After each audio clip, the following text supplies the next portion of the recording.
Hello, everyone, and welcome to another episode here on Tales from the Wandering Scribe. I am your host, Gable Garcia, otherwise known as the Wandering Quill and the Wandering Scribe. And welcome to my second to last interview for the month of May. Now, my guest today is a professional actor, writer, director with over 20 years in the theater and museum world. His historic presentations have taken him to schools and audiences across the country and has been called the most insightful and progressive theater happening in America by the Washington Post. He's the host and creator of Let's Be Frank, a history podcast featuring Ben Franklin, reminiscing about his life and times with modern humor and flair. His writings have been featured in Time, the New York Times, and other major media outlets. So let's give a huge round of applause to a first timer here on the channel, Mr. Bryan Austin. Bryan, thank you so much for coming on the channel today. Oh, it's my pleasure, Gabriel. Hello, everyone. Really happy to be here. Awesome. So before we dive into the interview, was there anything else you'd like to add about your background, any more about your time in theater, your writings, or your podcast even? I imagine we're going to get to all of that. Uh, I was listening to that bio, and I think I sound a lot more impressive than I actually am. But on a personal note, I spend most of my time as a stay-at-home dad to a beautiful 3-year-old girl, and that's by far my biggest accomplishment. But I think you got the good stuff wonderfully summarized. So I'm excited to talk today. Awesome. Well, let's dive on in. So let's start at the beginning, Bryan. So, what would you say was your aha moment that you wanted to go into not only the theater world, but also dive into history as well into writing? And then looking back and all of that to this point in your life right now, what was sort of the desire behind those three? It's a great question, and it certainly was a journey. So um, I grew up as an only child, um, which I think that something that only children can relate to is there is a degree of inevitable isolation that happens regardless of whether you have two loving parents or no matter what your situation was. I did have two very loving and very supportive parents, but I grew up very isolated. I think as an only child, you've got to learn lessons that are a little bit harder than maybe people who grow up in wider households. And there are the obvious things: learning how to share and learning how to um, expand your worldview. But one of the ways that I did that early on was through stories, Mm, um, through the mechanism of narrative as a means of escape, of understanding, of learning empathy, of understanding my place in the world and what I could do with it. And a huge influence on me for that was my grandmother, who had a huge role in raising me. And she was a natural storyteller. She was one of those people who could ooh, tell the same story over and over again, and you never really got tired of it. And so I had, I grew up, I had a very, for the most part, very happy childhood. But I was a very shy kid. I was very quiet. I really existed on the outskirts of sort of the society that is a public school education. And so, things like making long-term friends or making long-term connections, that didn't really come easily to me. Um, and so in the sixth grade, we were doing, in the United States, we have these, typically in English or literature, you have these modules on plays where you talk about theater and yes. about. So I had in the sixth grade when I was 12 years old, we had one on theater, and they were doing, we were reading Sherlock Holmes in the Case of the Speckled Band, which had been adapted into a play. And for some reason, they picked me to be the villain in it. And again, I'm a quiet person. I'm a shy person. I'm uh, yeah. And for some reason that day, I decided I'd take a risk and I would speak. And from the first time I opened my mouth, suddenly it was this electric feeling of belonging, of rightness that I felt. Of I think I found something, and I went home to my parents and I said, "Mom and Dad, I think I want to be an actor." My parents are both accountants. They're both very logical people, and they said, "Great, great. Let's find an opportunity for you." And I think around that same time, Harry Potter was exploding. So at the same Right. time, I found for the first time a book I could truly lose myself in. And Mm. I had read other the Anne McCaffrey books were things I had gone through. I had read The Hobbit. It wasn't that I wasn't a huge reader, but it was the first time that I felt fully transported, and the first time I had a work of fiction do that to me. So Right. suddenly, I knew I wanted to tell stories. And it evolved over my adolescence. It transitioned. For a while, I wanted to be a stand-up comedian, and then I wanted to be a puppeteer, and then I wanted to be a ventriloquist. But it was always in the mode and median of I want to I want to make art, and I want to change the world with stories. History has not yet entered the scene yet. I liked history, but I didn't do well in school because of the reduction of history to dates and facts and very Yes. neat little stitched lines. And I'm not someone who Hmm. looks neat stitched lines. I try to be, but I'm just not. So I excelled in theater, not so much in everywhere else. I wasn't a very good academic student, but I was very lucky. I was very fortunate that there was always work for me. I did summer camps as a kid, and my very unpolished energy slowly got refined into a careful craft and practice of performance. And I went to college for it, and I got out of college, and I was lucky enough to be a professional actor. And I started learning something about myself that I wasn't expecting, and that was outside of the classroom, I really loved learning. And more than that, I loved taking what I learned and making people's lives better, or trying to, at least. So I was in Kentucky for a while. I was doing Shakespeare. I was a stunt person, fight choreographer, doing stuff. I taught myself a bunch of Wow. musical instruments, and I did really interesting things for a while. And I was realizing the thing that I liked the least was the actual industry part. Was like sending out your headshot and resume, and going on auditions where you have 1 minute to connect with someone with these lines that you've found and you've practiced and you've rehearsed. And it's the most unnatural setting to try and act. Going into an audition room and delivering a monologue is the most unnatural instance you will ever have as an actor. That's my opinion. um, because it's so unlike what you'll actually be doing. It's so unlike, if acting is about reaching another person and connecting with them, then you're very limited in what you can do in a minute and a half in an audition room. So Right. I didn't really like that, and I was struggling with what to do. And I had an offer to go to, this was 2012, 2011, 2012. I had an offer to go to Texas to do a summer of Shakespeare and kind of keep doing what you do as a young actor, which is travel around to regional theaters. And instead, I took a big leap and a risk, and I was like, I've always wanted to drive across the country.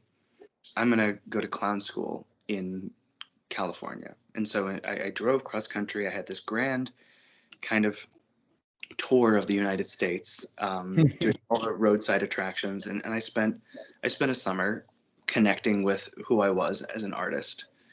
Um, and around that time, I had a friend from college who was working at a place called Colonial Williamsburg, which is on the East Coast Ah. in Virginia.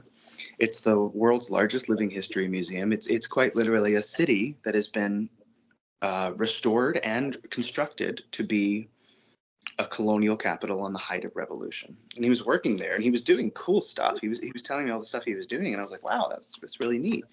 And I felt some reluctance of like, do I wanna put down roots in a small town, and am I putting my, what I said at the time was a blossoming theatrical and performance career on hold to go and do this? But the paycheck was really nice, and more than that, I was really intrigued by the history, because I didn't know the history very well.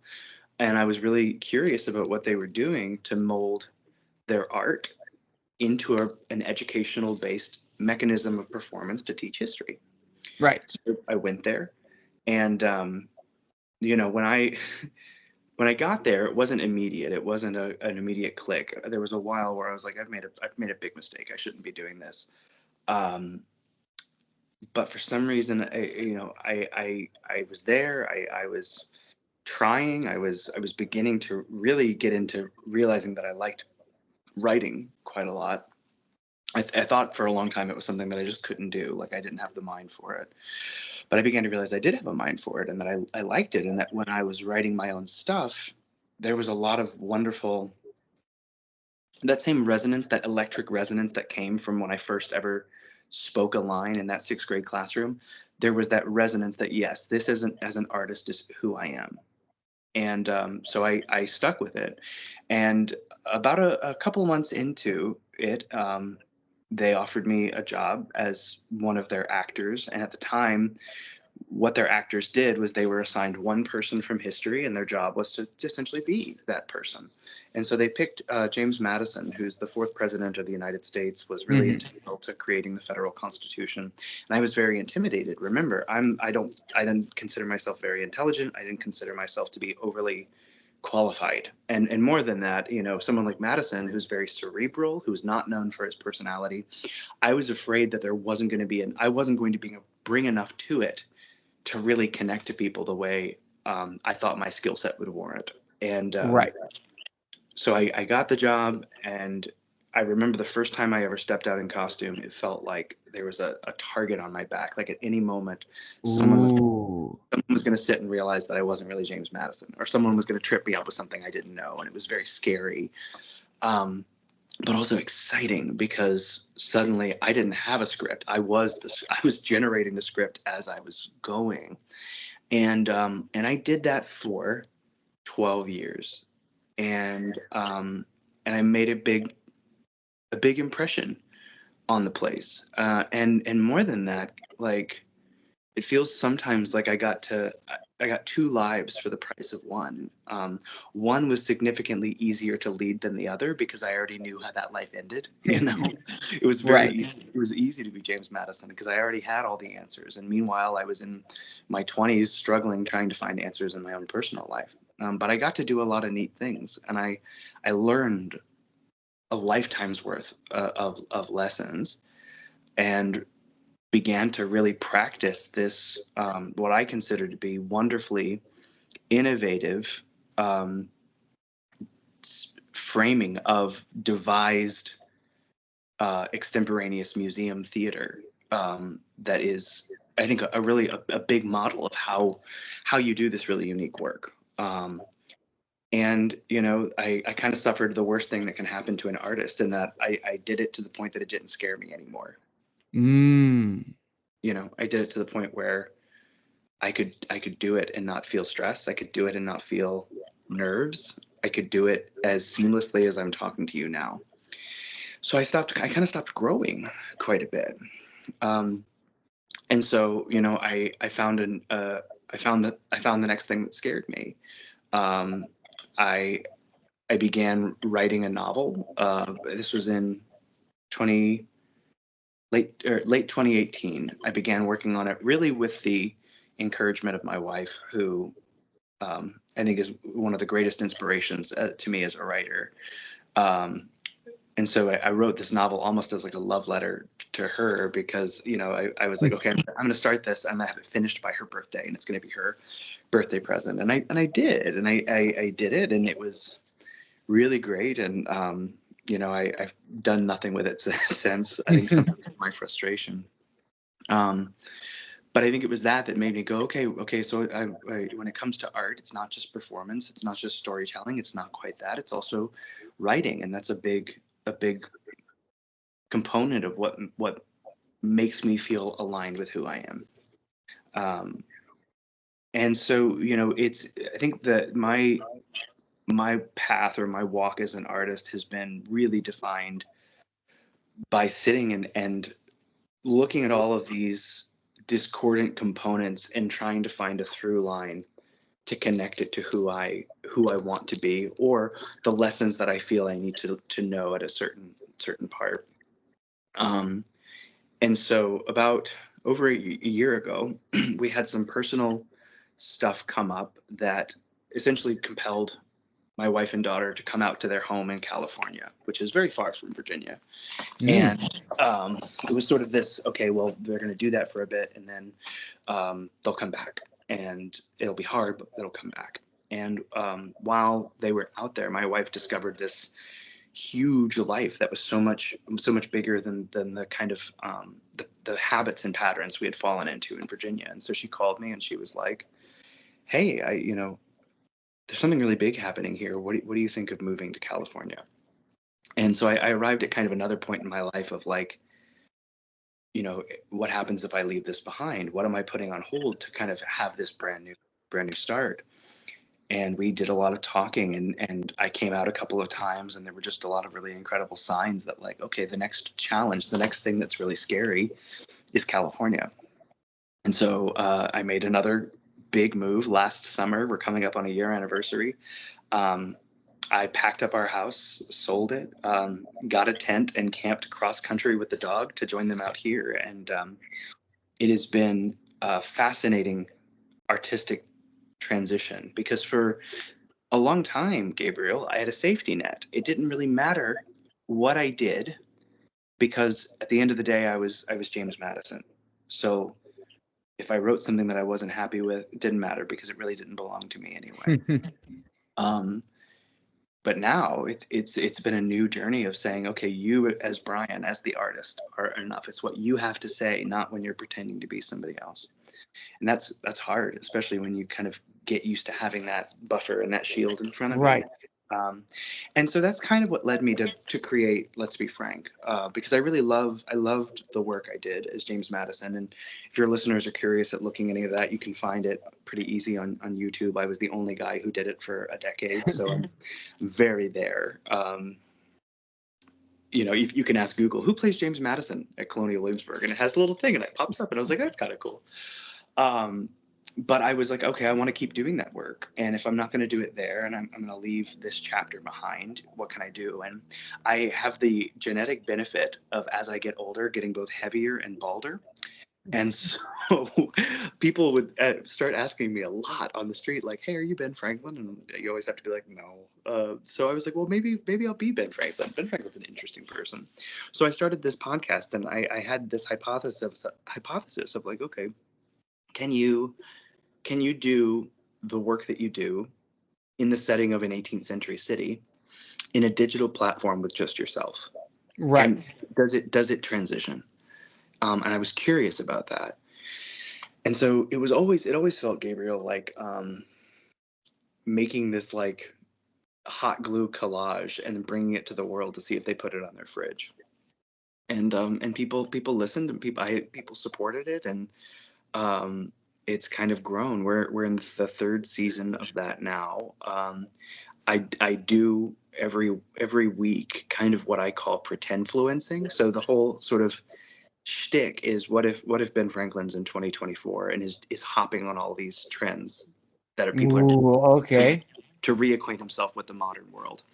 And so I do like silly TikTok dances as Ben Franklin, and I talk about what's going on in the modern world. And I do what I try and say is I try to empathetically connect the present with the past. So in talking not only about weird history that I find, but also, a lot of the lessons that he left behind. Mm. He was really good at facilitating moral improvement in other people's lives, and then wonderfully was a deeply complex figure who was not so great at it in his own. And so, what I've tried to do is kind of create the Bob Ross, Mr. Rogers of history podcast, something that's like wholesome, tongue in cheek, on the nose, and just fun to connect people to history. Because I struggled with history in school, and I've come to realize that, if you treat it anthropologically, or if you treat it with compassion and deep emotion, people are starved for stories about the lived experiences of people who have done this before. Because, Right. you know, being alive's hard.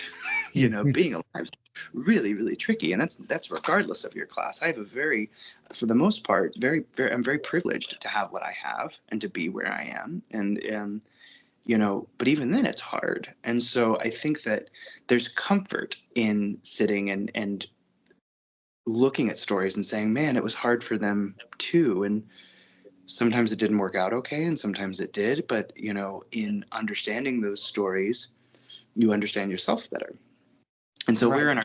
we're in our third season for that. And it's very much, if I'm sure you understand, it feels sometimes like a full-time job of like, Yes. okay, I gotta do something. And I am, unfortunately missing the wonderful backdrop of an 18th century city, and I am trying to tell people it's 1764 while I'm in a townhouse and airplanes are driving over. But you know, I am who I am most when I'm writing, when I'm reading, when I'm playing music, when I'm taking in music, when I'm taking in art.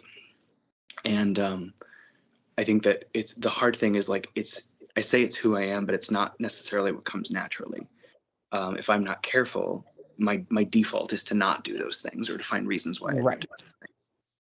And so that's right now, this kind of pivot year that I'm in is a dedication to that, of saying, okay, like, no excuses. This is what you have to do to perfect yourself, because if you're not doing that, you're going to fall into bad habits, and I was about to say bad choices, but I think certainly things that are not in alignment with who you are Right. I think that's the artist's path, is to be so aligned with yourself that you can bring other people into alignment. And so that's the road that I've been trying to walk.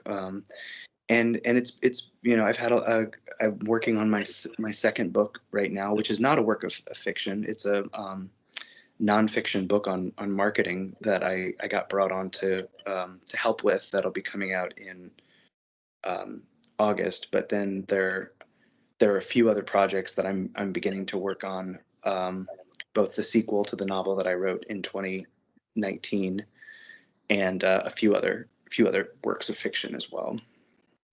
Wow. You have been very, very busy, and kind of Yeah. an off tangent.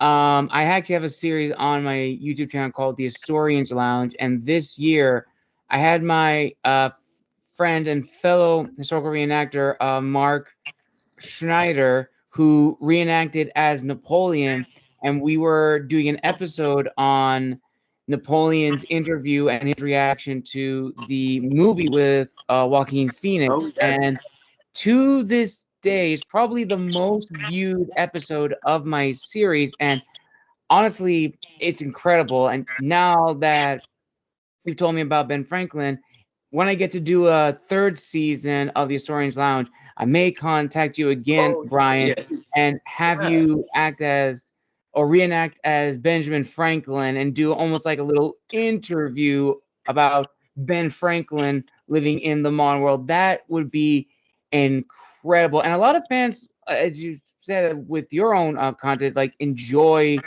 this sort of media where it's what I'd call the three E's: educate, entertain, and enlighten.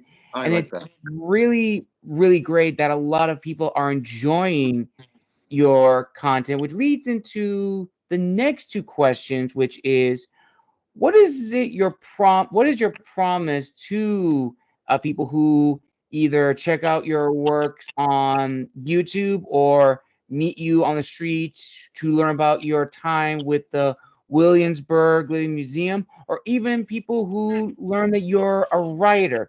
What should they expect from those different works and those different paths that you've been on? That's What a question. What a question. First, first, you can't bring him up and not have me talk about him. Mark Schneider is one of the finest men that I know. I was just on the phone with him, I think either yesterday or 2 days ago, and he's prolific as Napoleon. He's incredible as Yes. Napoleon. He's built a global, really, following as Napoleon. But I have the great privilege to know him as a person. And I said to him the other day on the phone, Napoleon's just a cool thing you do. Who you are as a person is so much bigger. And so Mark is a beautiful man that I love so much. And so you can't bring him up and not have me gloat about my friend. But the promise that I make to people, I just love that question so much. This idea of a compact with people who you share your art with. And I think the word that comes to mind for me is you will feel connection, Hmm. because that is what I strive to do. And I can't sit and be like, you're going to learn something every time you listen to me, because I make too many silly TikTok dances for that. I make really, really silly stuff. When I started the social media stuff as Franklin, really, really heavy, this past fall. And I started it trying, every time I made a video, it was, okay, what am I going to teach from Franklin's life, or what am I going to teach about the 18th century? And that short form content was really kind of neat, because I had to take something that I would previously do in 15 to 30 minutes and do it in one. Uh, Right. but as sort of the demands of time have increased, and also really what I've seen people have responded to most are like even like 10 to 15 seconds of what's popular this week and how can I jump on it. And I went viral for the first time in March, and it was a video that was 10 seconds and taught nothing. It didn't teach anything. It was kind of a shock of like, okay, here's me in plain clothes, here's me as Ben Franklin, and people were so shocked of like, oh, this guy's dressed as Ben Franklin, that like that did enough. But I think that it's bigger than that. It is about connection, and it's about connecting with history, having a person online say you matter, um, even under the guise of someone like Benjamin Franklin. They know I'm not Ben Franklin, but here I am as Ben Franklin saying you matter, and I Right. I care about what you have to say. And also I think connections to themselves and connections to the history. So every I end every episode of my podcast with a lesson. So what did I cover today? And it could be ranging from something like the philosophy that built the Declaration of Independence to I think I did one recently on I've got one coming up that's on the Ben Franklin stove. It's not exciting, but where's the connection? Where's the lesson you can apply to your life? And a lot of it comes from what am I struggling with this week? What's going on in Bryan's world that I'm as a 36-year-old man in 2024, what am I struggling with? And the lesson comes from that, because I wonder, if I'm struggling with it, maybe other people are too. And if they're struggling with it, maybe hearing that somebody pretending or taking words from 200 years ago and turning a lesson into it will give them a semblance of comfort. So I think connection and comfort are the big things you get when you tune into Let's Be Frank, or you talk to me. Certainly you talk to me on the street, of um, talk to everybody like they matter, because they do. Everyone has worth. Everyone has a story. Everyone has something to say. And I certainly think I do that in my writing as well. I've realized a common thread in everything, in most things I write, and it pops up in my novels constantly. And I finally realized, and I was like, man, Bryan, you've got issues. Um, Dreams are a big thing that a big device I use in my writings, of when a protagonist or when a character is really struggling with something. Typically, a dream will come in as kind of the inciting, the foreshadowing, or the device to get them to the next step. Mm. And so, in my writings, a lot of my writing has to do with reconciling family roles. A lot of my writing has to do with, um, kind of the orphan archetype, to Oh, okay. Campbell. The orphan archetype, beginning a hero's journey to become someone that they're not they weren't. And it pops up in it kind of does it. It did it by itself for a while until I finally realized I was doing it and was like, oh, okay, maybe you're trying to tell yourself something, and it might be that as an adult I don't really dream anymore. Um, Mm. I individually don't, which kind of makes me sad in a lot of ways. I've sat and I was talking to my wife about this morning because she's a brilliant dreamer and our daughter seems to be a developing dreamer as well, and so they always have really interesting dreams, and I never remember mine, but I used to, and so it comes out in my writing as well. And so I think that that promise or that extension of like what you get when you read what I write or you hear what I have to say is inevitably, I hope, connection, um, and a degree of authenticity and vulnerability. Um, I don't. I always sit with the fear that maybe what I have to say is not that great. Maybe I don't have anything to contribute to the wider canon of human thought. I hope that's not the case, but I struggle with that fear, that imposter syndrome. And the way I Mm. reconcile with my imposter syndrome is to impersonate somebody else, you know. Right. Um, but yeah, that's kind of that's sort of what I've learned and how I try and relate to people and make art. That's actually really beautifully said because it is true. As people who love to create, whether it's storytelling, writing a book, putting on a play, we all want to make connections and we all want to hit the audience that we have in mind. So, for you, Brian, in your opinion, what has been the overall feedback from people who have known you from your days at the Colonial Living Museum to now on your podcast, Let's Be Frank, as well as your writings, and then hitting back with connection again, as you brought up the sense of imposter syndrome, which is always in the back of every creator's mind, especially when they put out a work or an episode they've been working really hard on, they've edited it, they're fine tuning it, they really want it to resonate.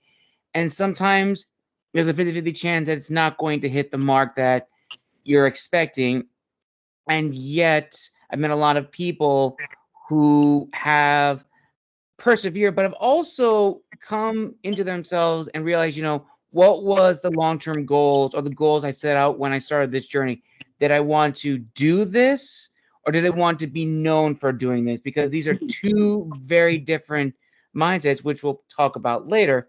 But Yeah. ultimately, Brian, for you, what has been the overall feedback from people who have followed your work up to this point in your life? And have you ever had moments of imposter syndrome? And if not, what has continued to discipline you to create, to produce, and to pretty much make your own stories? Yeah, yeah. That's a great question. So starting with let's be frank, because I think that's the most tangible. Because there's a couple intangibles that I'll kind of touch on. Um, so when I started, let's be frank, it was just audio. It wasn't video. It wasn't dressed. I wasn't. I had gotten a Ben Franklin costume, but I think I was still kind of too scared. I think my first season I made maybe two or three pieces of content of me in costume. But my social was mostly, it was about advertising episodes and like posting.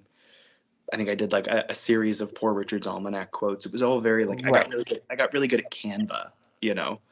Um, but I kind of compartmentalize it into seasons because that's kind of how I've seen its growth and trajectory and change. Um, so season one, it was really like because I was learning how to do all of this. I don't have a background in audio production. I don't have a background in web design. I don't have any of these things. And I kind of 12 years at Colonial Williamsburg meant somebody else would do these things and I didn't have Right. to. And that 10 years was when really the social media boom happened. It was where people suddenly became prolific in this new field and new industry. And so I didn't have to learn that. And so I didn't. And over the course of the first season, I learned how to do it. And Mm-hmm. so the feedback I got was really, really positive, and people were like, "I'm really enjoying this thing you're making. You're, you know, good for you for doing this." And then the move to California happened, and I had a growing body of like my donors on Patreon who are like, they're such a great circle of support for me. I kind of got my diehards, like my ride or die kind of donors who said, we're going to be on this journey with you. And then the second season came up, and I've partnered with Primary Source Media, which is they're a group of creators who want to take and do what we're doing, which is taking history and making it, like you said, 3 E's: educational, entertaining, and enlightening. Mm. And I partnered with them, and they have been such a, like, they were like, okay, here's the mic you get to fix your audio. Here's where you do audio production. And they were the ones who were like, we need a social media schedule. You need to be making stuff Tuesday and Thursday and releasing it. And we'll send you videos to react to. It was really like, it was a basic mandate of like, okay, make a reel, make a quick Ben Franklin quote. The demand was very small. Um, but I really took that and ran and started discovering, the Mm. social aspect of it, to where I'm at the point now where they're like, you can stop doing Let's Be Frank whenever you want, but you can't stop doing the social because you're really good at that. And it really Right. brings people back into the brand. And it was around that time, because I was away from really my second family in Virginia, Mm. that that people who I was there with were like, I really love what you're doing. What you're doing is really, really neat, really funny video today. And that's kind of where it's arrived now, where they that's really their way of keeping up with me. It's the way of regularly seeing my face. And some of the I've made some videos for the pure knowledge that I'm like, people back in Williamsburg are gonna see this and really think it's funny, even if it doesn't pick up in a wider market. And so, I recently saw two of my really dear friends who came out. They came out to San Diego, where I live, and they were touring for Williamsburg. And so I managed to see them, and they were like, California looks really good on you. You look happy, you look healthy. And I think that was a big mark for me of like, as much as I might struggle in this chapter that I'm in, I'm exactly where I'm supposed to be, even if the reason why, outside of my daughter and my family, even if my reason why as an artist hasn't revealed itself yet. Mm. Um, I think the interesting thing, and I think this is, where it becomes a bit more abstract, is the other aspects when it comes to performance or when it comes to writing. I don't really, I don't share my writing with a lot of people. Right. I think it's in part because it feels really vulnerable. It feels like, what if no one reads it? What if no one likes Mm. it? What if no one wants it? And Right. so that has been a bit more slow going, and I fall into the trap a lot of times where, like, if no one's going to want it or read it, why should I do it? You know. Uh, Right. and I remember I wrote kind of a Charles Dickens inspired Christmas ghost story for Williamsburg. I used to do this. The Grand Illumination, Mm. big to do every December in Virginia. Fireworks shows. It's big spectacle. If you've never gone, put it on your bucket list, because it's cool. It's really cool. And I would do this 20-minute story that I wrote, perform it before the fireworks show. And the reaction people gave to that was like, what, you wrote that, you did that? And I think that's where, like, there's a surprise for people, because I don't show that side of myself. I don't let Right. them see it. And of course my wife knows, because she's I'll write something and be like, she's like, more people need to read your writing, more people need to see what you are doing. And so I get this in my head. I'm like, one of these days I'm gonna, if I have to, self-publish this novel that I wrote, because I wrote it. It's there. It's just sitting on my hard drive. Like, I want people to read it. I want people to benefit from the story. But I think I don't have the courage yet to really try. But as far as what keeps me going and disciplined with Let's Be Frank, I was really surprised. So between my second season ended in December. I did every season I have an arc. So season 1 was leading up to Independence Day, and it Right. ended a reading of the Declaration of Independence, and then season 2 was talking about the Boston Tea Party and led up to the 250th anniversary of that. Season 3, what I'm doing right now, is Snatching Lightning. So it's following the history of electricity and electrical experiments, and it's going to culminate in talking about the kite. Um, so I stopped season 2 and I paused and I really pivoted because I was starting to go on auditions in San Diego and was really trying to figure out artistically what I was going to do out here. And there was a minute, a real minute, where I was like, maybe the podcast is done. Maybe this is too much work. Maybe this is too hard. And something that really surprised me was not my Williamsburg family, but it was people online who started reaching out and being like, and not even asking like, when is it coming back? Reaching out and being like, hey, you haven't posted in a while, or like, you good, And these are strangers. These are people I don't know, but these are people who followed me online, got enough out of the content that I was making that they acknowledged that there was an absence in their lives from what I was making. And it happened enough. Like, it wasn't just one person, it was multiple people. Then I was like, well, maybe I should keep going. Like, maybe I need to do this.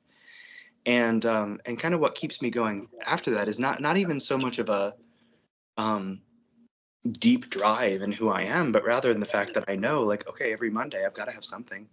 I've got to put out something. I've got to have an episode. I've got to have, it's Tuesday or it's Thursday. I need to post something on social. It really is just the routine and the habit of knowing, like, okay, you're doing this, and I have just the most wonderful support from Primary Source Media, my partners, because we would meet every Tuesday, and I would have nothing for them. I'd be like, I got nothing, and they're like, that's fine. Take your time. You can do this. We want you first and foremost to be well, and then we want to keep creating with you. And so, they're wonderful to meet with because they have ambitions and aspirations of what they want to do, and they make great content. I highly recommend everyone go follow them. They do the Too Complicated for History podcast. You can follow them on YouTube at Primary Source Media, and they have their own Patreon too, and they're just great. They're just awesome. And we were meeting yesterday. We were talking about the what's been like Ben Franklin in 2024, the history sort of interviews, and we're sitting and tooling. We've been doing live reactions to the Franklin show where they get to talk to the real Ben Franklin of what he thinks of the show. And we were talking yesterday of like, okay, let's keep Ben Franklin Reacts going because it's doing really well. So we're sitting and like, we're going to start doing reaction videos of like the Furiosa trailer, or like Ben Franklin goes to In-N-Out for the first time, like really, silly but history centered stuff.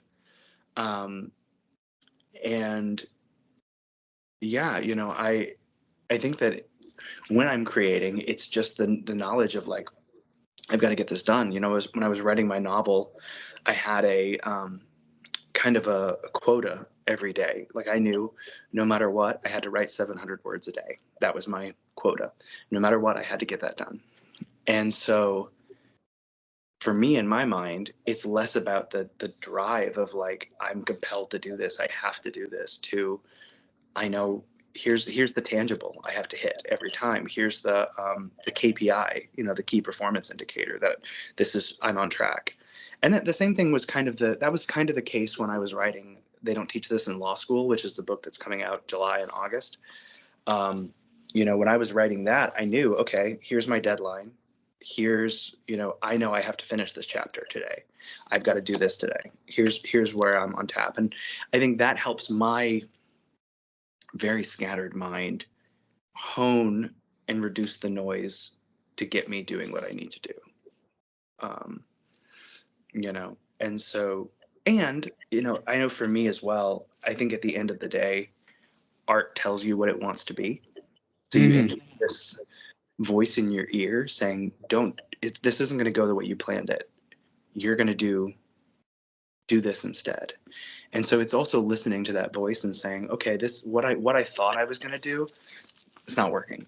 I'm going to do this instead, and it's going to be better, but not what I expected. Let's Be Frank started as a kind of commercial to try and book speaking gigs as Ben Franklin at schools. Oh, okay. I did that for a long time as Madison on my own. It's very lucrative as an actor.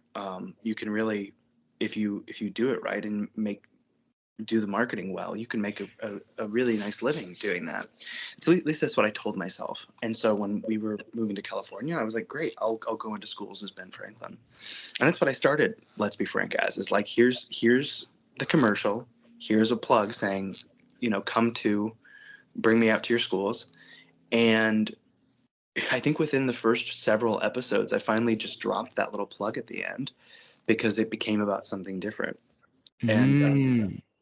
and I just recently did my first Zoom visit with a classroom that was really wonderful, and I was like, oh yeah, like this is what I wanted to do as Ben Franklin. I want to do more of this, and so I am hoping I can get back into kind of advertising, like, listen, this thing that you're enjoying really can be in person and can be a lot better if you want to do that. It's a great way to kind of get your history standards met in the classroom in a new way. And so, but it is about much more than that. It is about that same connection, that I talked about, and I love doing it. Definitely. And now we're actually going to turn into the business side. And for the business side, I'm actually going to combine three questions into one, but they're going to be parts, which I think is very important to discuss. So, for you, Bryan, when you began Let's Be Frank and sort of fine tuning into what you wanted it to be from what it originally was to now, here's the first part.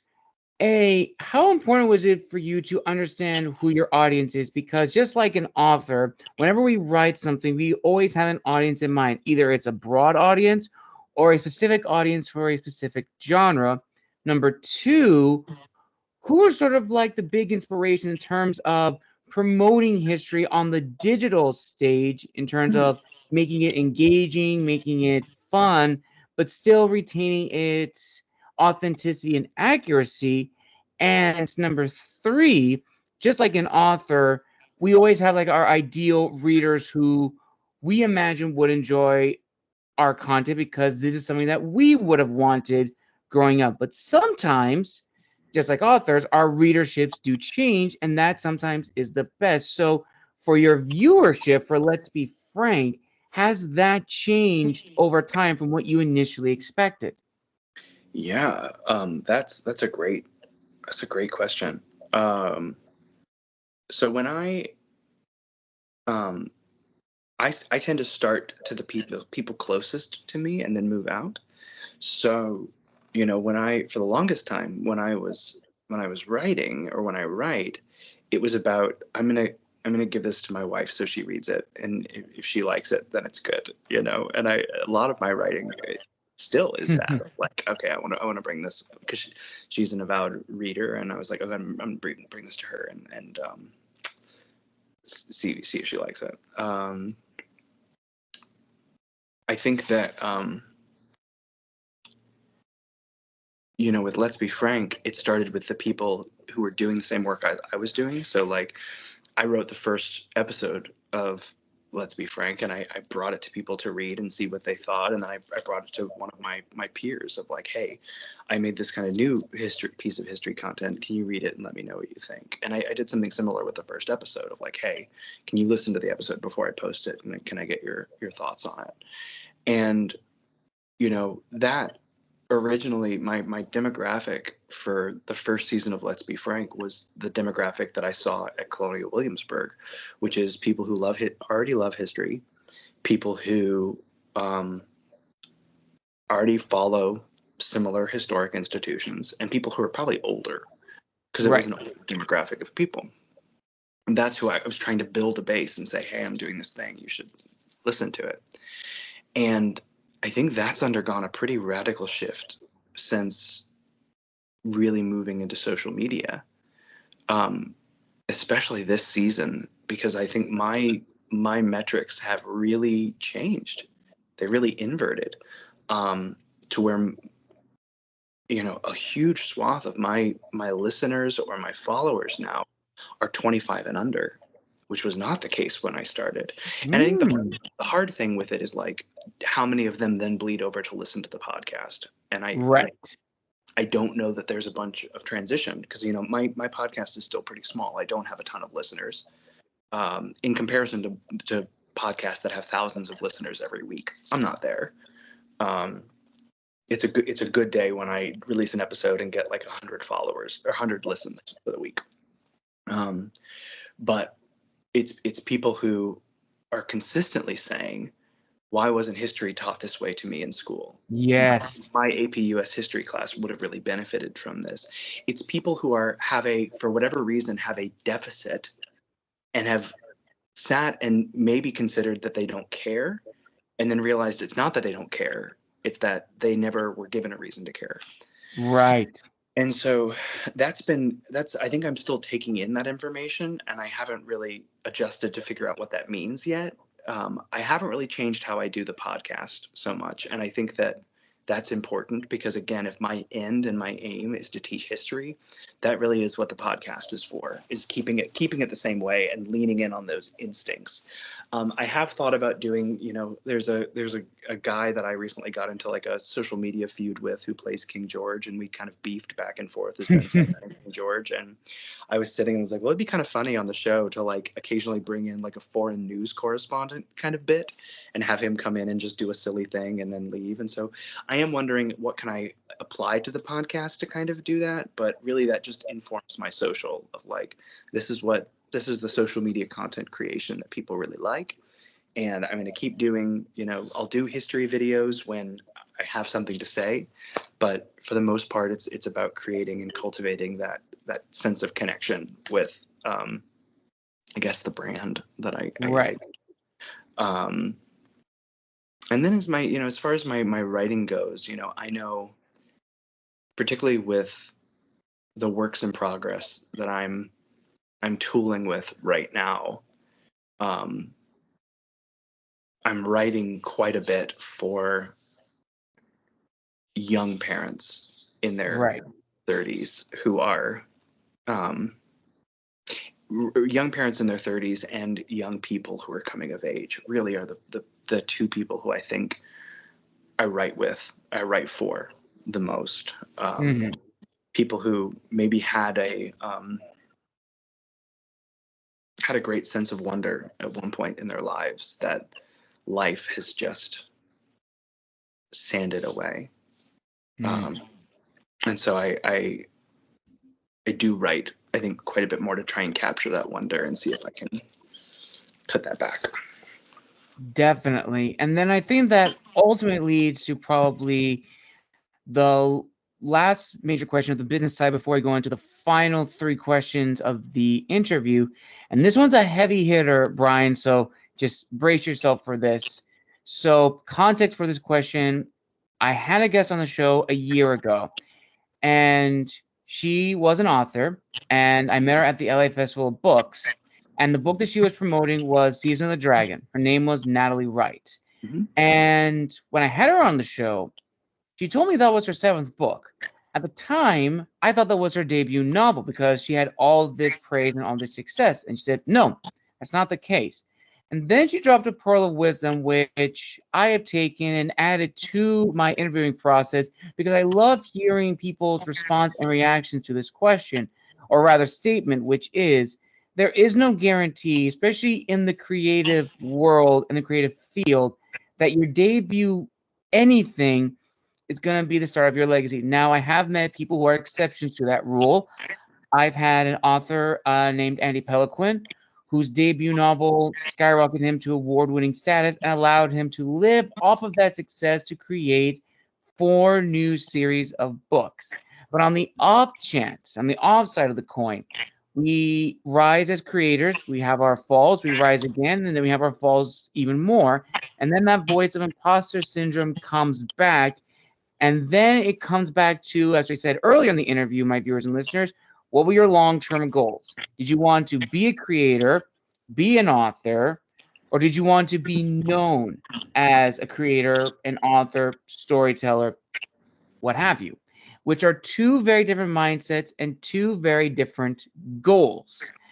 And ultimately, Bryan, in your opinion, what are your thoughts to this statement that there is no guarantee in the creative world that your debut anything is going to be the start of your legacy, but it should not deter you from pursuing your passion, be it storytelling, history, being an author, if those are indeed your passions?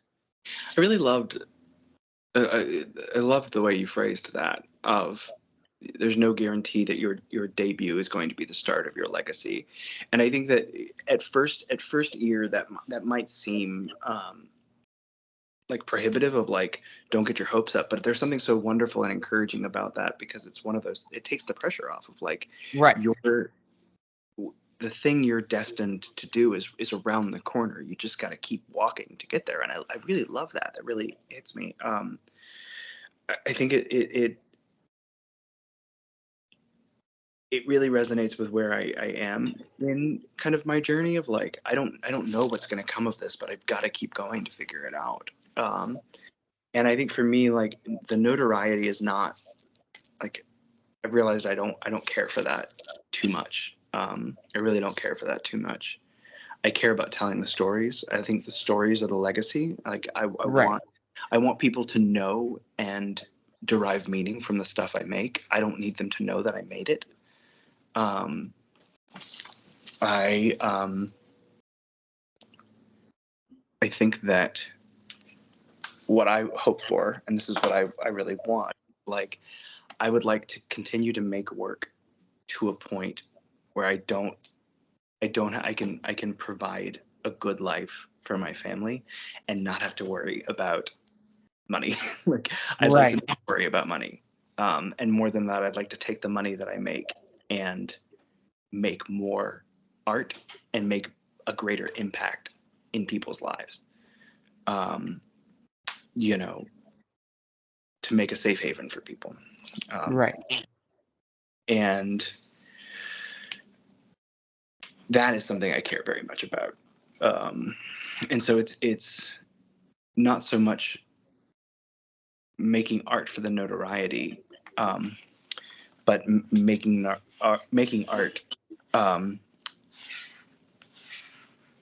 that can provide for myself and make a difference for other people. That's really where what I care more about. And if it can do both, then that's great. If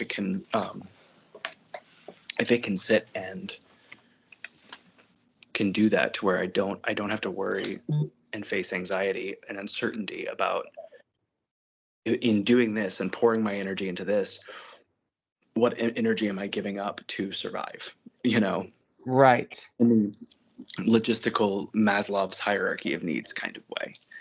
Um, and so that's really where I'm arriving right now with that. And still, I think the hard thing is like you feel a lot of the time like you're either learning things too late or you are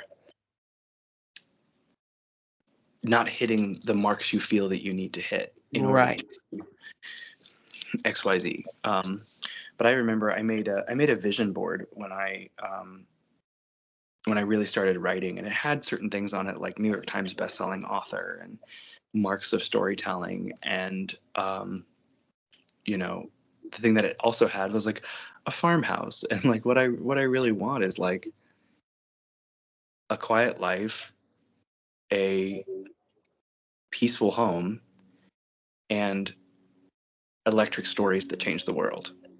Um, and that's really, yeah, really, really, what I want. Awesome, Ryan. Awesome. And we're nearing the end of this amazing interview, Ryan. So I'm going to ask you the next three questions and we're going to combine them all together. So, with everything that has gone through in your life from the stage to writing to the digital world and everything, very briefly, who would you say have been your biggest supporters for you on this journey? have you ever gotten a sense of validation from fellow content creators and fellow history content creators? And probably the biggest question is, with everything that you've learned, experienced, and gone through as a creator, as a storyteller, as an author, as an actor, what is your word of wisdom to fellow people who want to go into um, this field or down this path? Yeah. Um, so for I think the work of history, I think on a digital platform, you have the stark example of certain people who've done this work.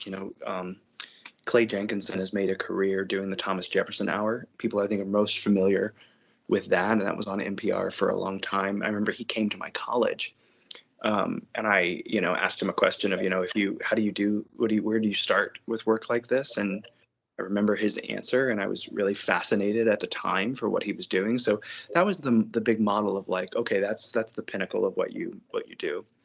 And then when I came to Williamsburg, there was a man who had been doing Thomas Jefferson for as long as I'd been alive. And everybody talked about this guy. Everybody talked about Bill Barker and what he's done with Thomas Jefferson. And, I remember I met him, and then I went on a trip with him to St. Louis. He was Thomas Jefferson and I was James Madison. And just the magnetic way in which he connected with people.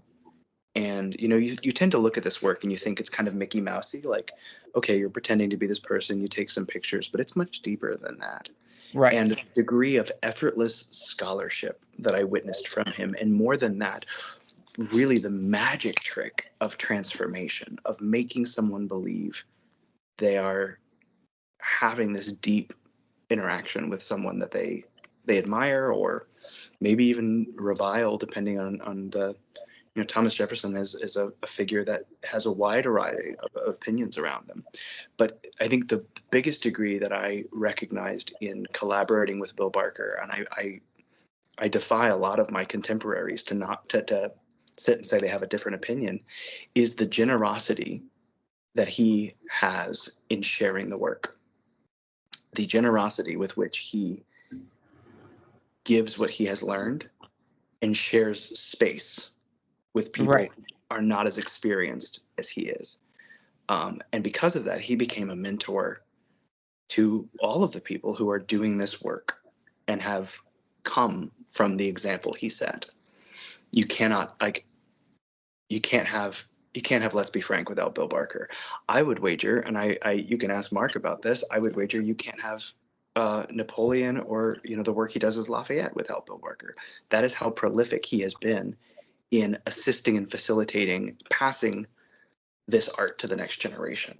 He's a model at it. He's made us who we are. We're on his shoulders. And I'm sure Bill has his own experience of artists who have passed the baton. And I think what that is instilled in me is that, like, what you have been given, give it away. Art doesn't belong to you. Art isn't just about what you make. It's about taking what you have been given, the humanity that has been poured into you, and pour it freely into the people who come after you, because that's how you create legacy. Um, so that's been a big prolific thing, and there are other digital content creators that I've connected with over the short time that I've been doing it. People who are sharing similar struggles of, like, being parents to young children and trying to get content out every day. And they're a great source of, like, how do you deal with this? What do you deal? And I try and have the same attitude of, like, give away what you've been given freely. I don't have financial resources to engage in philanthropy, but Right. I do have a certain depth of artistic wisdom that's come from struggling to give to people who want to do something similar. And so I try and do that. Um, for people who are starting that journey, or people who are trying, I think art is falling in love with failure. Art is taking a failure and saying, "Great, I learned something. I'm going to do it a different way. I'm going to try it this way to see if I can connect a little bit more." And I don't always apply that well. I do it well in certain facets. Um, I do it artistically much more than I do it personally. Um, but it's all that journey to help you arrive to that inevitable gift that you're going to give the world. Um, Wow, that is beautiful, beautifully said, Bryan, and a perfect way to end this incredible interview. Thank you, listeners and viewers, for joining us today. I want to give a huge thank you to our guests, Mr. Bryan Austin. Bryan, thank you so much for coming on the show. And before we officially end, where can people find and engage with you on social media? And do you have any upcoming episodes you'd like to promote for Let's Be Frank? Yeah, so you can find my work as Ben Franklin at B Franklin Live. That's on Instagram, that's on TikTok, and that's on YouTube. You can find my episodes on Primary Source Media's YouTube channel. That's where all my video episodes of Let's Be Frank are. As well as our reaction series to things. You can like Let's Be Frank on Facebook. The podcast, Let's Be Frank, an auditory almanac for the curious mind, is on Apple Podcasts and Spotify. And as far as upcoming episodes, I've got one coming up that's on Ben Franklin's 13 Virtues, as well as his time management, how he arranged his days to do the most good. And I'm quite excited about that episode, as well as the finale, Snatching Lightning, which is about the key and the kite.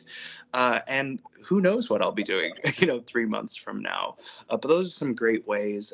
And I invite anybody who's listening on this, who comes over to my social, please send a comment, send a message, say, hey, if I found you on here, happy to follow you on here, just so I can say hi and thank you. I try and engage as much as I can with people who follow me, and yeah, stay tuned for what's next. Who knows what's around the corner? I will link all those down below in the description of this video. Again, thank you, Bryan, for coming on the show and for being an amazing guest. And thank you, my viewers and listeners, for joining me for almost the whole month of May. I have one final interview coming up tomorrow, which will be the end of the May's lineup. But don't worry, June's just around the corner, and I have a few people already slated. So until next time, make sure to like and subscribe and comment down below what was your favorite part of the interview. And until next time, this has been the Wandering Scribe and the Wandering Quill signing out. Have a wonderful day.